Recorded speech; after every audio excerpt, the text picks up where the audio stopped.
Yo, what's good? It's your boy B-Dale. I'm back with another installment. If you're new to this channel, hit the subscribe button. But today I'm going to be breaking down and decoding the cosmological symbolism of the TV series The Man Who Fell to Earth and how it's esoterically connected to the mothership and the three suns we'll see in our galaxy in the future.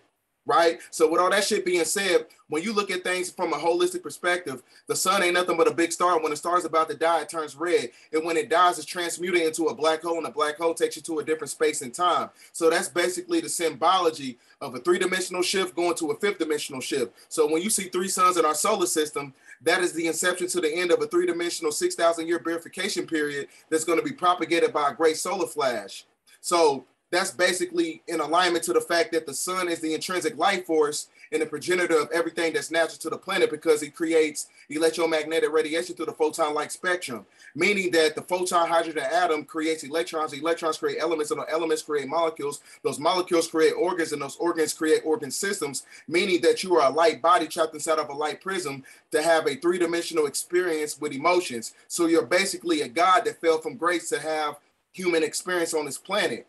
Right, so I'm going to show you a few clips here that's a part of the TV series, right? So I got to have my receipts. You know what I'm saying? I should have been a cashier because I stayed with some, you know what I'm saying, with all the receipts and shit like that, right? So I'm going to show you this clip here. There was only the task ahead. All right, now let me pause. When he's on this this sham, this type of spaceship, it's made in the same composite and a compound of a honeycomb structure, right? So I'm gonna go back here for a second.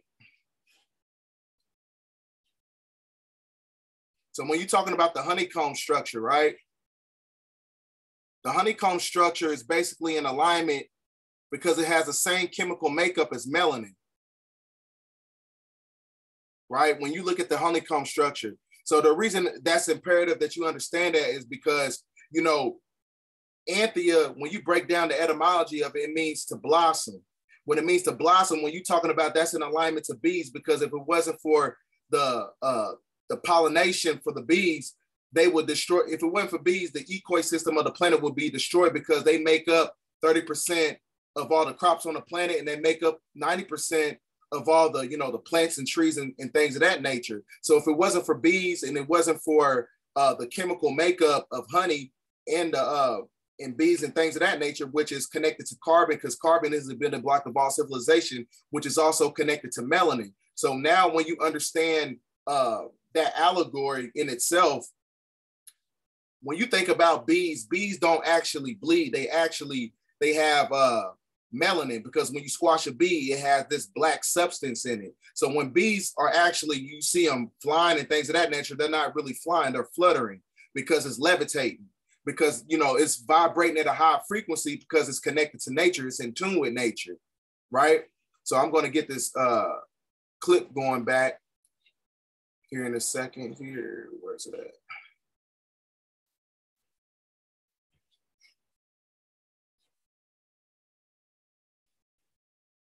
Get this screenshot. Let me get this. All right, here we go. But now, something impossible is happening to me. Emotion, human emotion. It has no application in Anthea. My adept, Thomas Newton, used these television signals to communicate with his wife, as I am now communicating with you. I'm sending this message to try and explain what's happening to me. I seem to be going through some changes.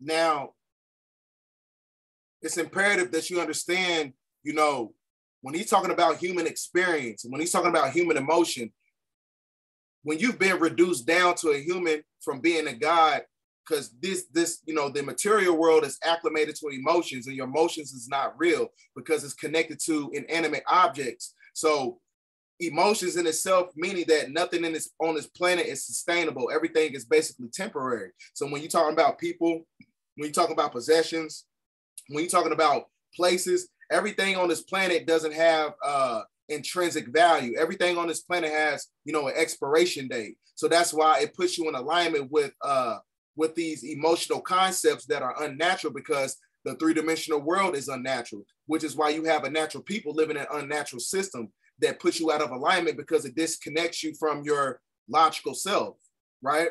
So I'm going to show you another clip to support my my logical assertion.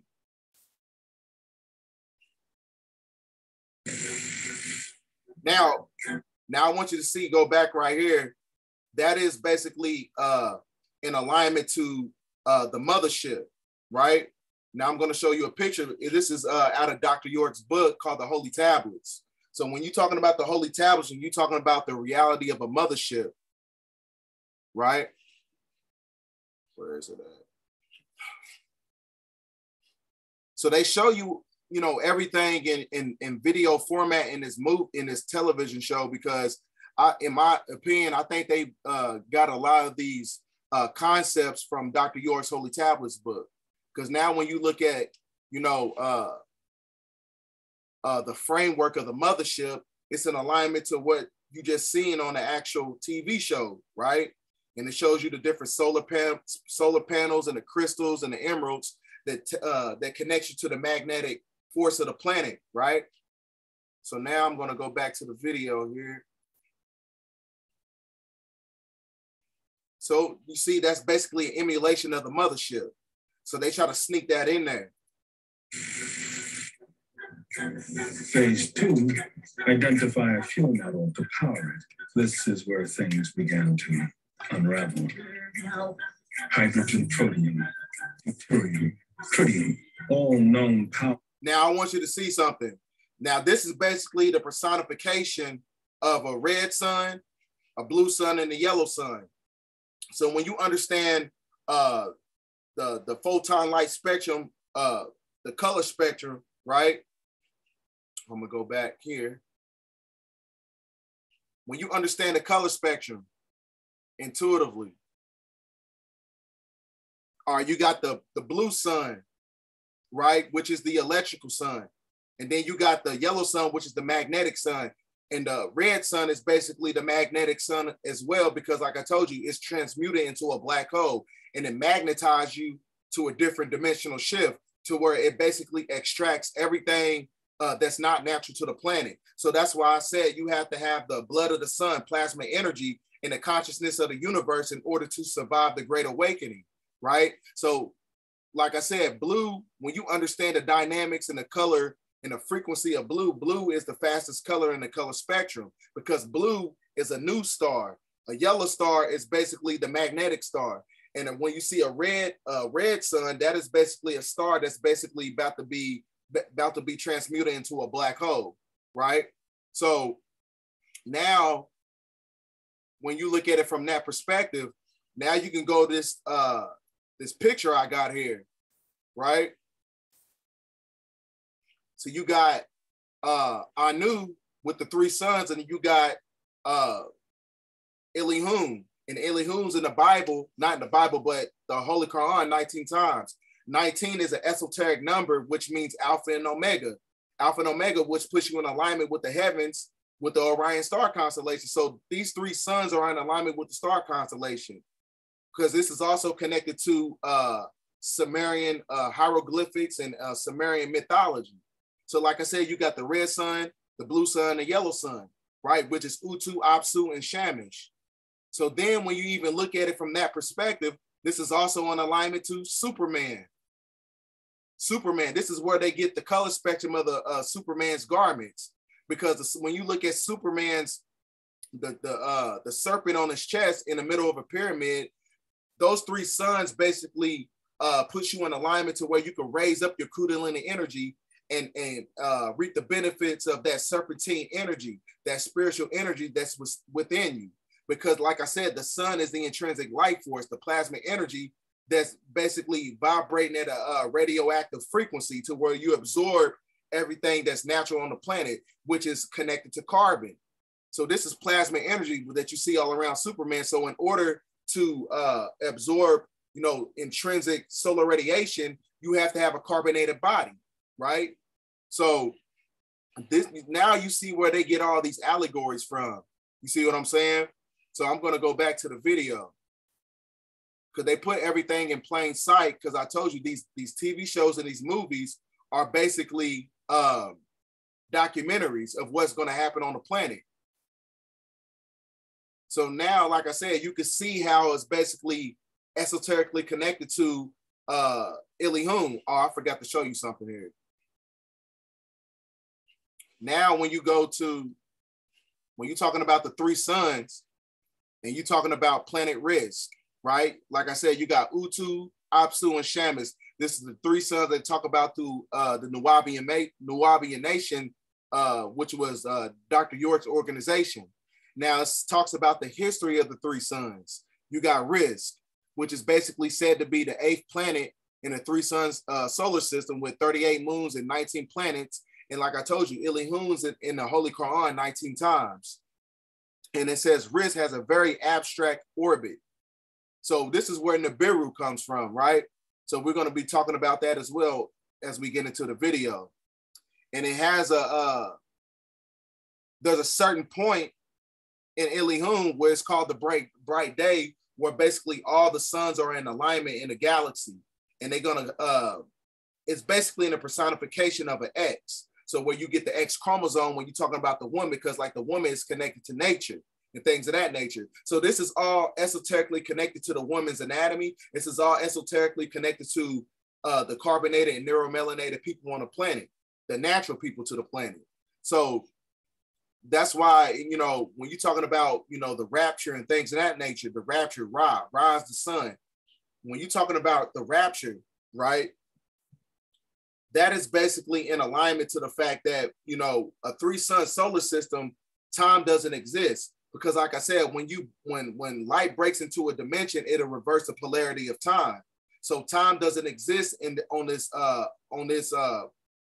planet Risk and on planet Elihu and things of that nature, because the heavens is basically not bounded by a frequency of time, because time is an illusion. The illusion is acclimated to the three-dimensional world. This is the 19th galaxy. This is the 9th dimension, because 9 is the highest number in the galaxy, and every other number after that is a numerical component. So sacred geometry and mathematics play a huge role in this allegory. So I'm going to go back to the video. Sources for achieving fusion simply did not apply to Newton's design. This meant we had the machine, but no way to activate it.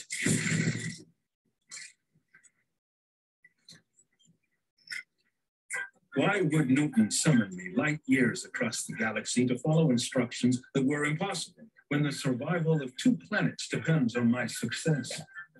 It made no sense. And then I remembered what he said. Humans, you have to see with their eyes. I didn't know what he meant or why he said it, but I had to try. So I initiated a study of what makes humans human.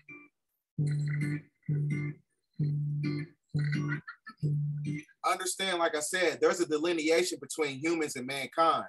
So what he was showing you right there, there's a picture that's connected to Francis Galton, who was also related to Charles Darwin, who created this concept of Darwinism through Mendel's law and things of that nature. Now, it's going to show you the reality of how mankind is propagated on a lunar cycle, and the lunar cycle is propagated by the moon, and the moon, which creates energy and motion to where you have emotions to the three-dimensional world, because the three-dimensional world is not real, therefore your emotions is not real, right? So I'm going to keep playing the video. A controlled experiment requires... Hold on, there's another one. Hold on.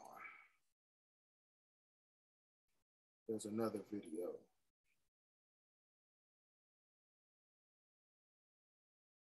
All right, here we go.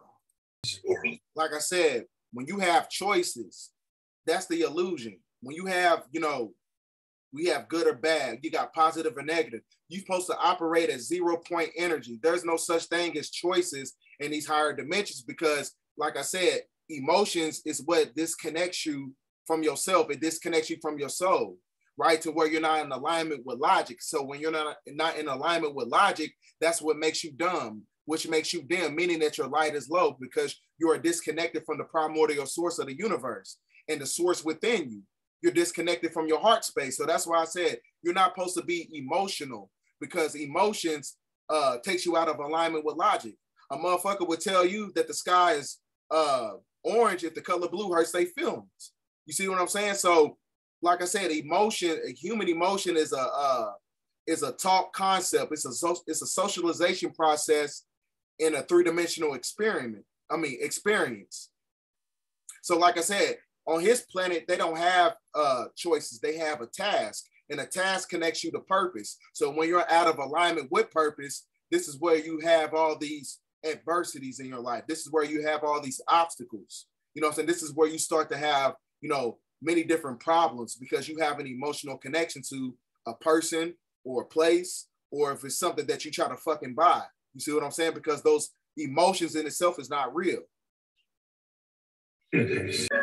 When you read the Holy Tablets by Dr. York, these galactic beings, they don't even consume food. They only eat once a year because when you're able to take in intrinsic solar radiation, that means that your neurological chemistry, your brain waves is able to absorb gamma radiation. Gamma radiation is where you are able to transmute your physical vessel to where you can be a breatharian, meaning that you can take in solar transmission instead of eating physical food, because that solar energy is what connects you to the universe, to where you're vibrating at a high frequency. With the needs of others. Oh my God, thank you. Now, this is basically showing you the fallacy of religion, because you're not supposed to worship anything outside of yourself. You're not supposed to look for any type of external resource outside of yourself. You're supposed to go within, because you know what I'm saying, you have a sense of self-autonomy. You govern your own self. You know what I'm saying? I self-law and master. You're basically, you know, a God in this physical experience, but you've been reduced down to a human to have emotions and things of that nature. So now this is why he basically showed you the reality of this, you know, of how religion is basically an artificial construct because it's connected to the three-dimensional reality that we live in. Amen. Complicated. I'll return to this. Did you stay? All right. I'm going to show you another clip here.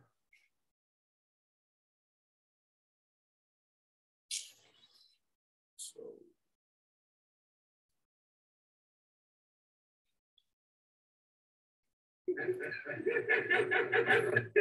Here you go, Miss Marty Pass. Something else they had here. They call it joy. An emotion that exists on the far positive end of their spectrum.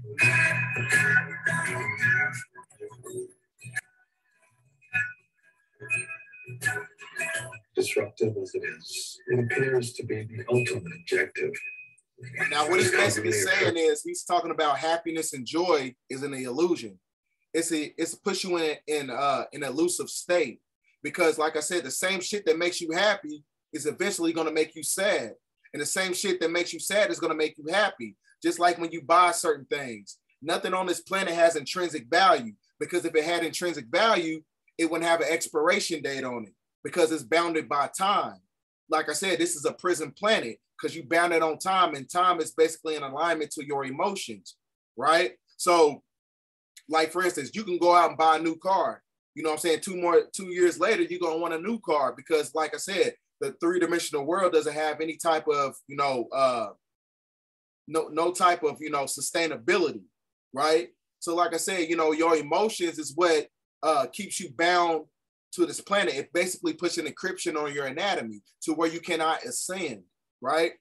Because, you know, what this three-dimensional world does and this system does, this matrix, what it does is that, you know, they turn your emotions into weaknesses to where it puts you out of alignment with logic. You know what I'm saying? Because like I said, in order to reap the benefits of spiritual atonement, you have to vibrate at a high frequency, a high mental frequency, which is why I say you're not supposed to be emotional. You're supposed to be sentimental, which is why the word mental is in there for a reason, sentimental. I'm gonna keep playing the video. And taken for granted as it is rare and elusive. Wife, there was a moment I wished. That's another word they have here. I wished for you to have felt it too. I question if anything has ever felt it. But part of me also wonders if you're fortunate not to. Because I've learned in my time on earth that joy has a price. That price is grief. Grief is a predator. I couldn't have known that. Like I said, the same shit that makes you happy is going to make you sad. Because you know what I'm saying, you're setting yourself up for failure. This is why you have these emotional roller coasters. One day you're having a bad day, another day you're having a good day. Like I said, you got to operate at this 0 point energy, not too far to the left, not too far for the right.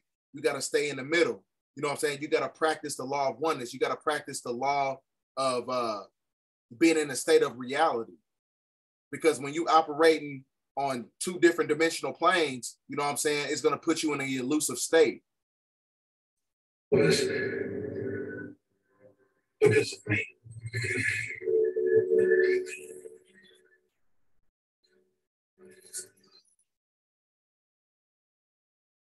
Let me show you another clip.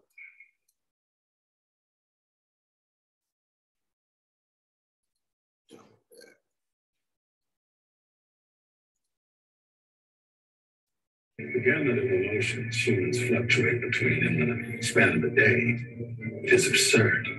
Adoration, amusement, anxiety, awe, awkwardness, amusement, boredom, confusion, craving, disgust, excitement, horror, nostalgia, rage, relief.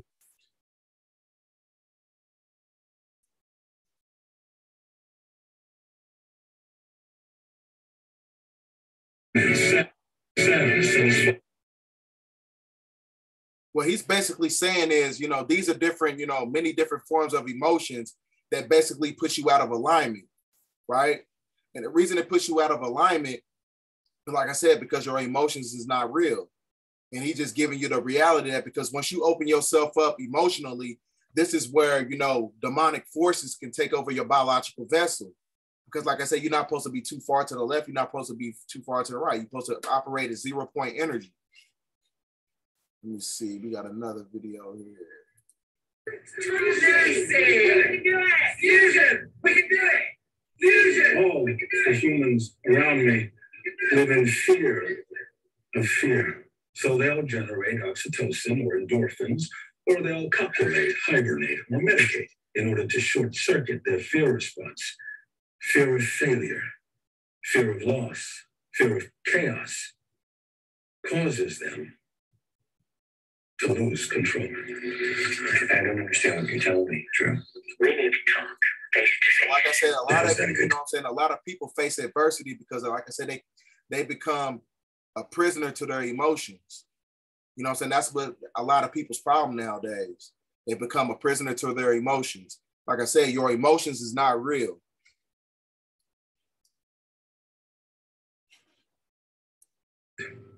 It means a sense of individual identity. Bear with me, wife. This will all connect. Every human has a self. Until now, I never did. On Ampere, we're born as adepts or drones. We exist only to serve the collective.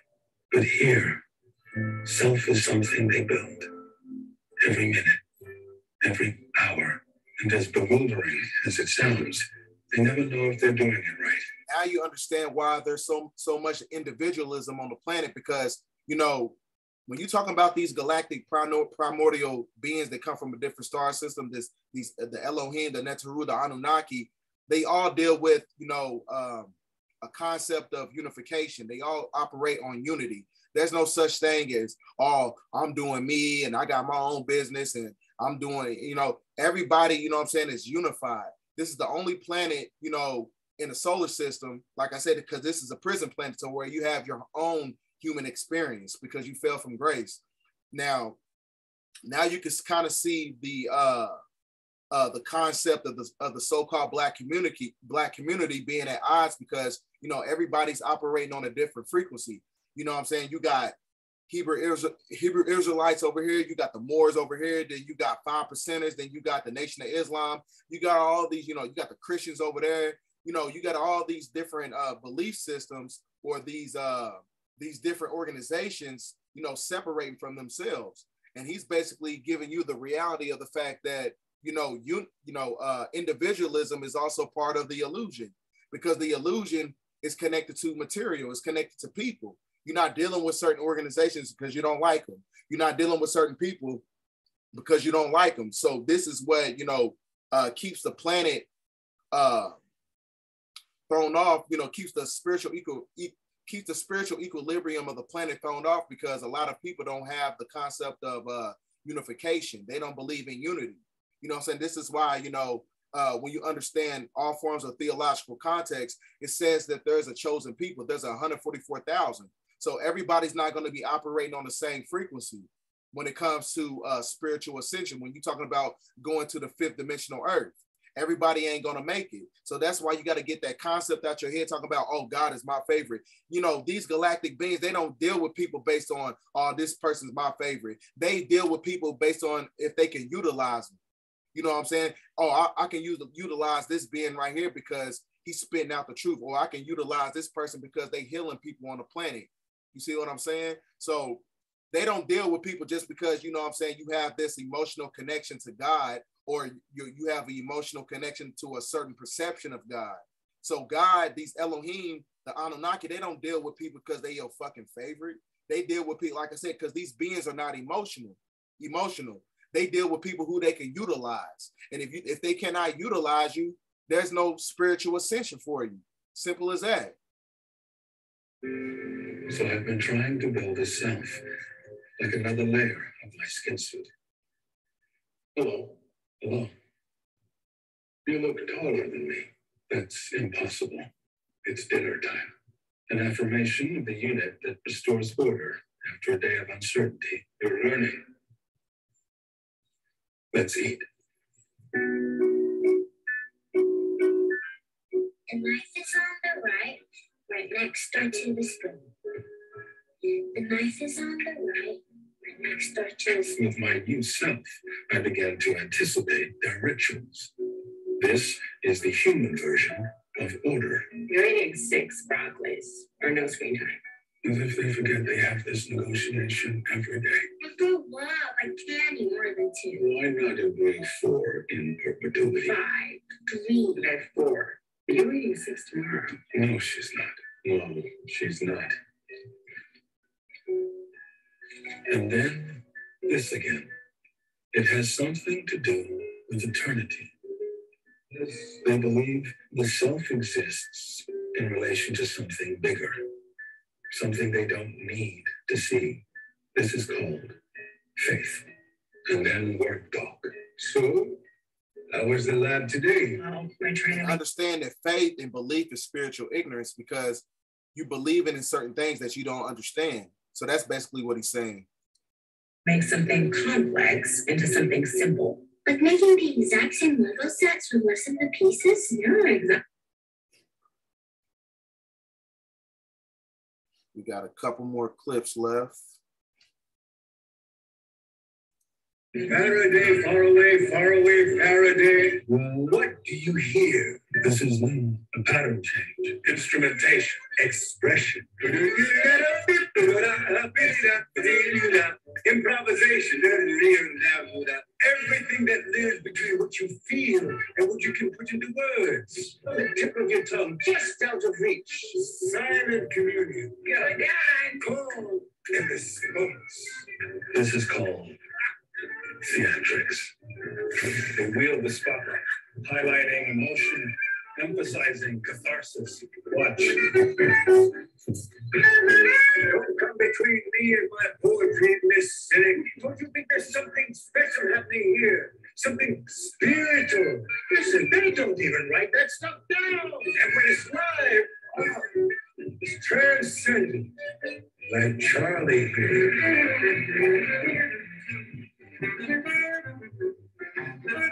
Like you said, it's spiritual.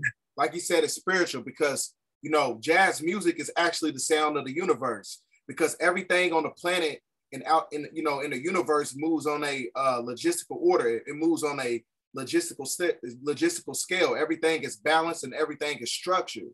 You see what I'm saying? Because that's why everything has a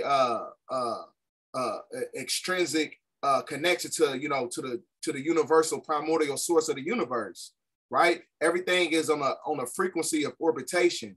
Everything has a mandated purpose. So that's the same thing as when you're talking about music. You're supposed to be in alignment with that, because music is, like I said, it's the sound of the universe. Jazz music specifically. Call and response music because it connects you to the universe. You see what I'm saying? Because like I said, you know, you can transmute sound into energy. And when you transmute sound into energy, it activates the melanocytes. When you activate the melanocytes, it activates the ethers to where, like I said, to where you can reap the benefits of everything that belongs to you, right? To where you can manifest a certain reality. So I'm gonna keep playing the video. Response. I'm gonna lay down my burdens down by the riverside.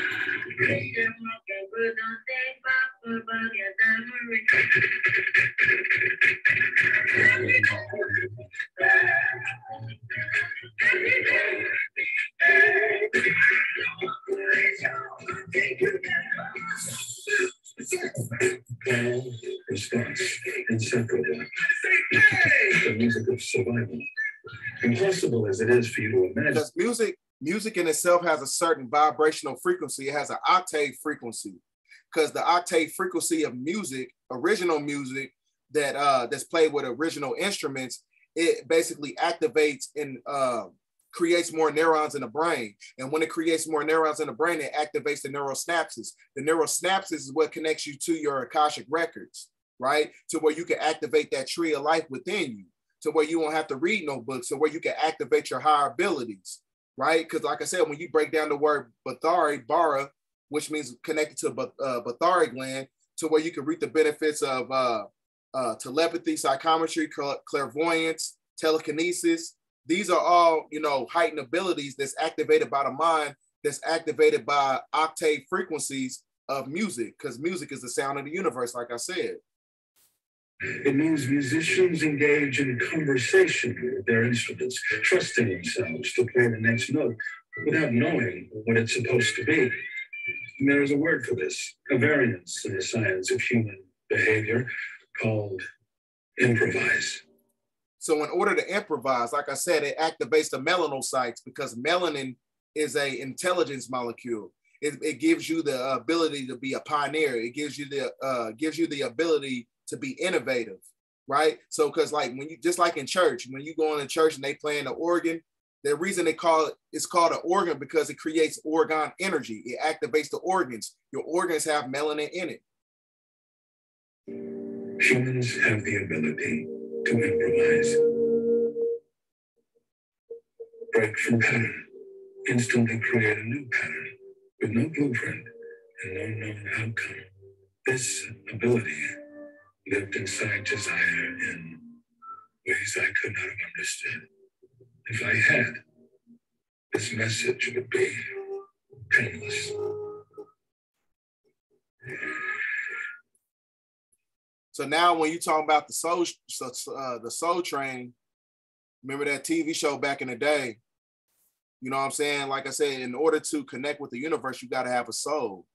You know what I'm saying? Because the music and the instruments is what activates, you know, the carbon. It activates the neuromelanin and it connects you. It has a spiritual connection. That's why they demonize the music in the music industry now.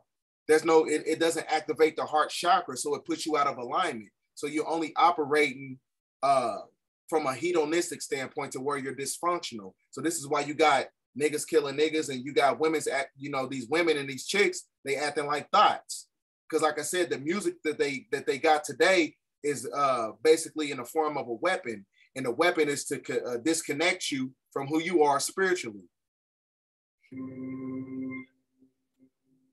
Transformation.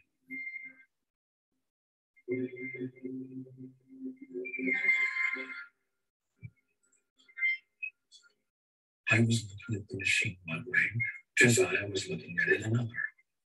Or from a different perspective, the machine was calling to us. Call, response.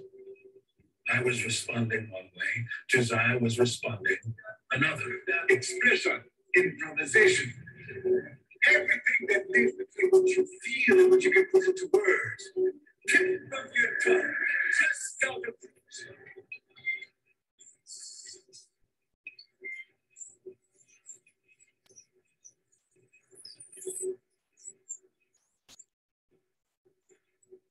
You know what I'm saying? Because, you know, the spiritual connection of everything in the universe is also connected to carbon. That's made up of, you know, who you are. You're connected to everything on the planet. And the music, the octave frequency of the music is what helps you connect, that help connect you to nature. Sorry. There's something special happening here. Something spiritual.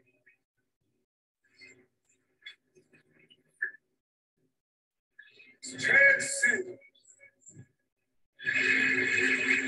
See, the language of the universe is mathematical. That's why you see angel numbers when you're in alignment.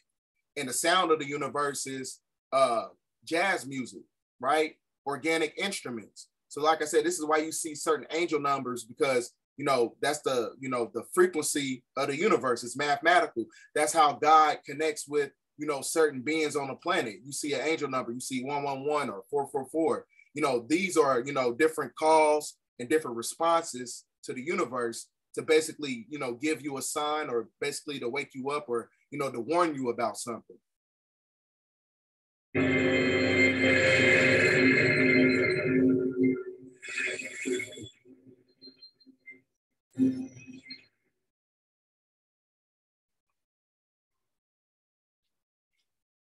All right.